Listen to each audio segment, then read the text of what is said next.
கருணாநிதி மீதான உரிமை மீறல் பிரச்சினை, திமுகவினரின் அமளி வெளியேற்றம் என சட்டப்பேரவையில் இன்று அடுத்தடுத்து பரபரப்பான சம்பவங்கள் அரங்கேறின. இதுகுறித்த தகவல்களை சட்டசபை வளாகத்தில் இருக்கும் நமது செய்தியாளர் லாவண்யாவிடம் கேட்கலாம். வணக்கம் லாவண்யா.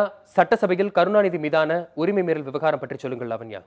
ஆளுநர் உரை மீதான விவாதத்தின் பொழுது திமுக தலைவர் அதாவது கடந்த சட்டமன்ற கூட்டத்தொடரில் வீட்டு வசதி மற்றும் வேளாண் துறை மானிய கோரிக்கையின் போது வைத்தியலிங்கம் அமைச்சர் பேசாத கருத்துக்களை கூறியதாக முரசொலியில் நாளிதழில் திமுக தலைவர் கருணாநிதி ஒரு கட்டுரையை எழுதியிருந்தார். எனவே இதனை அவையின் உரிமை மீறல் எடுத்துக்கொள்ள வேண்டும் என்று அமைச்சர் 26 ஆகஸ்ட் மாதம் அன்று குறிப்பிட்டிருந்தார். அதன் அடிப்படையில் உரிமை மீறல் குழுவினர் கூடி பல்வேறு விதமான ஆலோசனைகள் ஈடுபட்டார்கள். அதனைத் தொடர்ந்து திமுக தலைவர் மு கருணாநிதி எழுத்துப்பூர்வமான ஒரு விளக்கத்தை அளித்திருந்தார். இருந்த போதிலும் இன்று அவையின் முன்பு திமுக தலைவர் கருணாநிதி மீதான உரிமை மீறல் குற்றச்சாட்டு தொடர்பான அறிக்கை தாக்கல் செய்யப்பட்டது. அந்த அறிக்கையின் நிறைவேற்றப்பட்டு அதன் மீதான தீர்மானமும் நிறைவேற்றப்பட்டது. இந்த நிலையில் அவையின் முன்பு அந்த அறிக்கை தாக்கல் செய்யப்பட்டிருக்கிறது. அது தொடர்பான விவாதத்திற்கு எடுத்துக்கொள்ள வேண்டும் என்று திமுக உறுப்பினர்கள் முன்வைத்தார்கள். இந்த கருத்தை ஏற்காமல் அவையின் முன் வைக்கப்பட்டிருக்கிறது. எனவே அவை முன்னவர் பேசி முடித்த பின்பு அவர்களுக்கு வாய்ப்பு அளிக்கப்படும் என்று பேரவைத் தலைவர் குறிப்பிட்டிருந்தார். இருந்த பொழுதிலும் அவர்களுக்கு வாய்ப்பு அளிக்கவில்லை.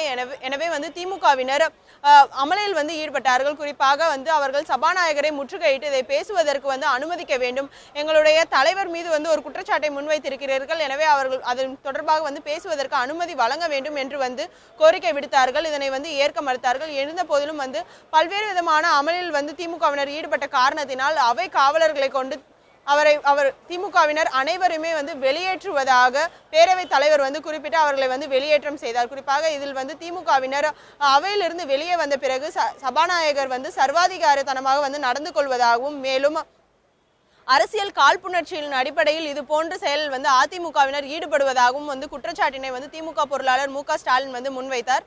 அது மட்டும் இல்லாமல் இதனைத் தொடர்ந்து பல்வேறு கட்சிகள், குறிப்பாக புதிய தமிழகம் மற்றும் மார்க்சிஸ்ட் கம்யூனிஸ்ட் கட்சிகள் இதனை கண்டித்து வெளிநடப்பு செய்தார்கள். அதாவது அவர்கள் குறிப்பிட்டது என்னவென்றால், திமுக தலைவர் மீது உரிமை மீறல் குற்றச்சாட்டை முன்வைத்திருக்கிறார்கள். அது தொடர்பான அறிக்கை தாக்கல் செய்யப்பட்டிருக்கிறது.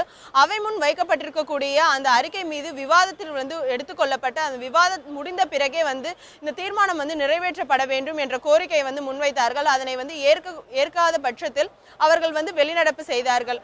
அதன் பின்னர் பேசிய சபாநாயகர், திமுக தலைவர் கருணாநிதி செயல்பட்டது அவை மாண்புக்கு புறம்பானது என்றும், மேலும் அதற்கு கடும் கண்டனம் தெரிவித்திருக்கிறார்கள். எதிர்காலத்தில் இது போன்று எந்த ஒரு சட்டமன்ற உறுப்பினரும் நடந்து கொள்ளக்கூடாது என்ற எச்சரிக்கையும் சபாநாயகர் விடுத்திருந்தார். வசந்த். லாவண்யா, உங்கள் தகவல்களுக்கு நன்றி லாவண்யா.